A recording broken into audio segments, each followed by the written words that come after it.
Hello there. This is your friendly neighborhood ex-Muslim Abdullah Sameer responding to four Muslim apologists by the name Farid, Yusuf Ponders, Emin and Asadullah. In a video titled Muslims React to Viral Ex-Muslim Video, they watched my first upload that I made on why I left Islam back in 2016. There's too much in the 71-minute video to respond to all at once without boring you. So this video is in response to the first 30 minutes. And my style is to keep it short so you can get the main arguments quickly. Wham, bam, thank you, ma'am. That's what I'm going to do.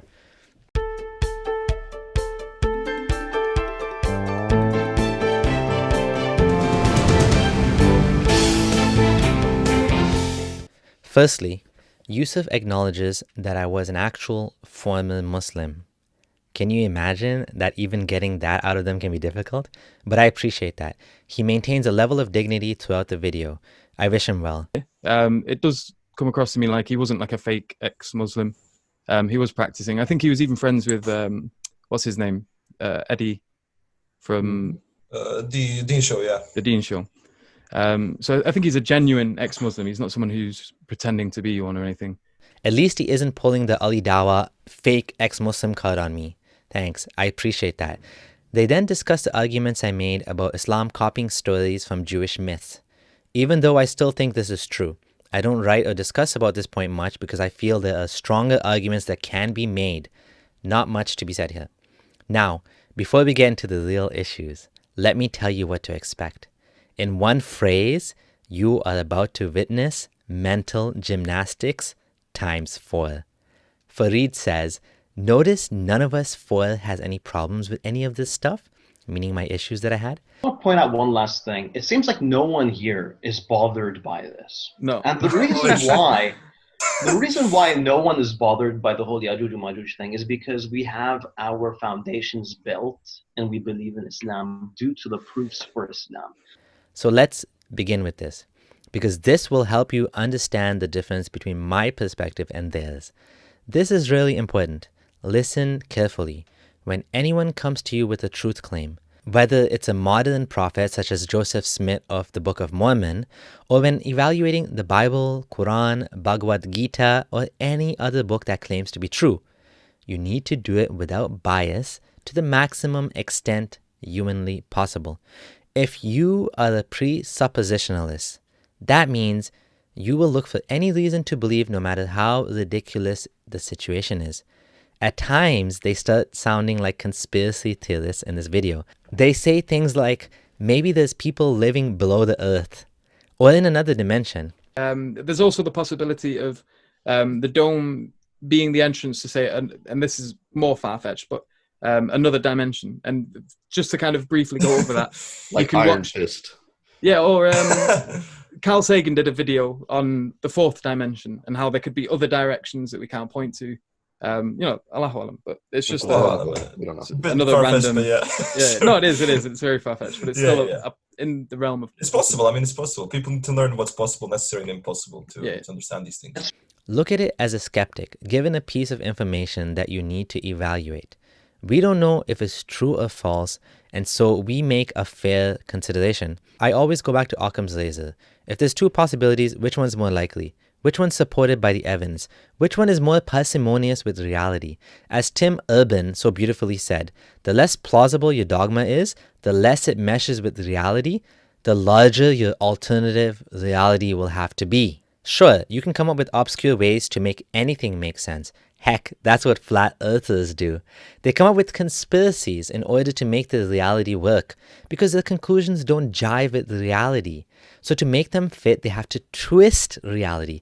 As you'll see, this is what these apologists will do. They'll come up with complicated alternative realities instead of simply acknowledging the Quran is wrong. Like when Subur Ahmed in the following clip refused to acknowledge the possibility that the Quran is wrong. By looking at science, we look at it has weight because of these reasons. Okay. We look at the Quran and it has weight because of these reasons. Yeah. So when we come across what looks like a contradiction, either we've misunderstood the Quran or we've misunderstood science, or actually no, those are the two. Or Or, come on, Subur. What were you going to say? What were you going to say? The Quran, or we've misunderstood science, or No, actually no, those are the two possibilities. no, that's not the only two possibilities. There's another one. Or the Quran is wrong. That wasn't so hard, was it? That was easy. That's all you had to say. That's the third possibility. So what I said in my first video is that the wall or dam that was made to trap Gog and Magog is nowhere to be found, not visible anywhere on Google Earth. They decide to poke fun at this and talk about this for quite a bit. They talk about what kind of wall is it? Is it a rock formation? Is it invisible? Is it underground? Is it submerged under rubble, like a lost city? They say the Quran and Sunnah don't specify all the details, and it doesn't state that it's visible from the sky. So who cares if we can't find it? And I remember I read Nu'man Ali Khan's collection on what it could be. It most probably is something that simply, submerges into the ground, into the environment of it, and you basically have a hole on top of it. It's like a round thing, like a dome, and then you can put in copper above it to block the way out. And there's all kinds of interpretations, and the very fact that it's so ambiguous, gives you a reason to be charitable about it. So before moving on, though, let's just be very clear here amongst all of us that none of what we're saying right now is necessarily the case. I agree. This is all speculation. We're just offering every possible interpretation that could be possible here. And just basically the point of this is to say that, hey, Abdullah, if this is your problem, you could have gone any other route if you wanted to. It's not necessary that he had to close it the way I didn't find it on Google Earth. That Quran is wrong. That doesn't make any sense. Okay. It just, whatever. I'm sorry about the accent, by the way. It's fine. Understand these things. I just want to point out one last thing. It seems like no one here is bothered by this. No. And the reason why no one is bothered by the whole Ya'juj and Ma'juj thing is because we have our foundations built and we believe in Islam due to the proofs for Islam. So this thing, while it's kind of strange, it's not shaking our foundations at all. No, it's secondary. It's not a problem for us. Of course it's not. You're presuppositionalists, believers, you believe. Contrary evidence does not shake you. At least Farid admitted it's a bit strange though. That's a start. So this thing, while it's kind of strange, it's not shaking our foundation. The next step would be admit that this is highly unlikely, and finally that this is a made-up story. So who is right? Am I right to dismiss this story as a fable because we can't see the gate? And why do I even think that we should be able to find the gate? Let's look at the Quran. When you read the Quran, you begin to understand this is not a little wee 2-meter gate that you see in front of someone's house. The story states that these people were being tormented by Gog and Magog. It was a problem they couldn't solve on their own, so they appealed to the powerful and mighty king, Dhul Qarnayn, to help them. And his solution was, with their help, to build a barrier to completely block them in and keep them out. Any reasonable person would understand this is a fairy tale. A gate to block creatures in? What is this, Lord of the Rings? The Walking Dead? World of Warcraft? This story has caused so much doubts in the community that Yasir Qadi was compelled to share this incredibly strange theory that Gog and Magog are zombies. That's right, zombies. Watch my video on that to see mental gymnastics get upgraded to mental Olympics.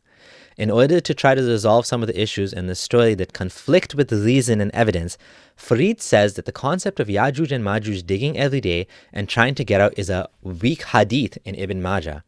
And this idea, this concept of Gog and Magog digging every single night in order to get out to the rest of the world, to incur their wrath upon the people of the world. That's based on a weak hadith that's been attributed to Abi Hurairah, I believe in Sunan Tirmidhi.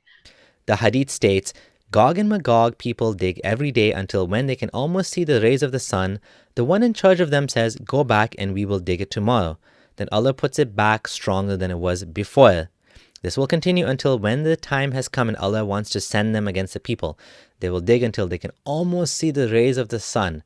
Then the one who is in charge of them will say, go back and we will dig tomorrow, inshallah. So when they say inshallah, they're going to escape and they're going to get out and they're going to swim. This hadith is actually a Sahih hadith according to Ibn Majah. I'm not sure who recorded it as weak. But anyways, sure, throw out the hadith if you want, Farid. Ibn Majah is not considered as strong as Bukhari, I agree. But it is considered one of the authentic Sunni collections. So why even bring up this hadith as weak anyways? Why you even mention this? Because it causes problems. It means there's a civilization hidden somewhere that we know nothing about. Then these guys come up with a lot of maybes. Maybe they're buried underground, maybe the population's small, in the end of the time they'll grow exponentially, even though that's not how populations work. Maybe the population goes up and down. Maybe they're in a different dimension even. The one thing they forgot to mention that Yasir Qadhi did is maybe the zombies. Remember what I said about flat earthers? Instead of a simple solution, this is what they come up with. But are we being fair to the story? Let's see what the Quran says. Bring me sheets of iron, until when he had leveled them between the two mountain walls, he said, blow with bellows, until when he had made it like fire, he said, bring me that I may pour upon it molten copper. So Gog and Magog were unable to pass over it, nor were they able to effect in it any penetration. Dhul Qarnayn said, this is a mercy from my Lord, but when the promise of my Lord comes, he will make it level, and ever is the promise of my Lord true. So even in the Quran, it implies that the barrier is going to fail one day, and we will leave them that day surging over each other, and then the horn will be blown and we will assemble them into one assembly.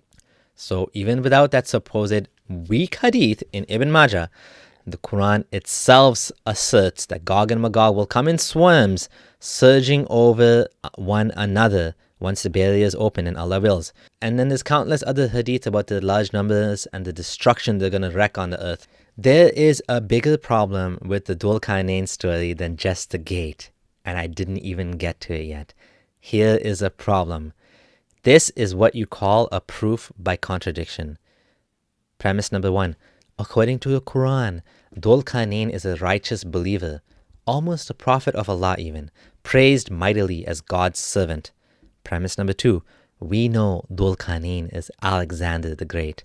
Premise number 3. We now know that Alex is a pagan, maybe even a homosexual, although evidence is not as strong about this, but he definitely was not a monotheist. Neither a Christian, Jew, nor a Muslim. He was an idol worshipper, a pagan. Therefore, the Quran is wrong. Done. Checkmate. It's over. In one fell swoop, the Quran is debunked. You don't need any other arguments. History and architecture debunks the Quran, and it's called a proof by contradiction. But what's the evidence that Dhul Qarnayn is Alex? This was provided by the scholar Wallace Budge in 1896. A large amount of similarities between the stories indicates that the two either share a common source or that the Quran is copied from the Alexander Syriac romance. Additional evidence to this fact is that when the Quran speaks about this, it says they ask you about Dhul Qarnayn. So this is not some unknown entity. He was known. Not to mention, Dhul Qarnayn means two horns, which Alex is known as possessing. Then there's recent archaeological discoveries that give even more evidence to this claim. Professor Sean Anthony of Ohio State University, Department of Near Eastern Languages and Cultures, wrote about the recent discovery. The excavations done at an early Byzantine site within the Akrotiri Peninsula on Cyprus discovered a 7th century martyrium containing what's being called Alexander Heraclius' stele. It's significant for all sorts of reasons. The takeaway is obvious. The identification of the Quranic Dhul Qarnayn with Alexander is supported by well-attested iconography of Alexander with two horns. A contemporary literary text with numerous textual parallels. So basically he's talking about how the two stories are very, very similar. The early literary reception of the Alexander legends in Arabic, which makes this identification, and now 7th century Byzantine iconography of Alexander with two horns that is contemporary with the Quran. So this is from the 7th century. If you want to come up with a different theory that Dhul Qarnayn is not Alexander the Great, but is Cyrus the Great, good luck. You're going to have to find a way to get rid of this wealth of evidence that's against you. As Professor Anthony replied on Twitter, it's an open and shut case and has been for quite a while. I feel like I spent too much time discussing Dhul Qarnayn. In reality, I spent weeks researching this when I was in a doubting phase. Dhul Qarnayn really undoes Islam like no other topic. And we didn't even talk about the sun going into a murky pool yet. Then, of course, the famous translator of the Quran, Yusuf Ali, also says similarly. He says he used to lecture in Greek history and even studied him in great depth, visited the localities connected with his career, and the connection is undeniable. There is still more that I want to respond to. The arguments that they made about science in the Quran are very interesting and deserve some time to discuss. I will make another video on that matter. Thanks for watching. I hope you enjoyed this response. Check out my support page for details on how you can help me to continue to do this work and take it to the next level. This is your friendly neighborhood ex-Muslim Abdullah Sameer signing out.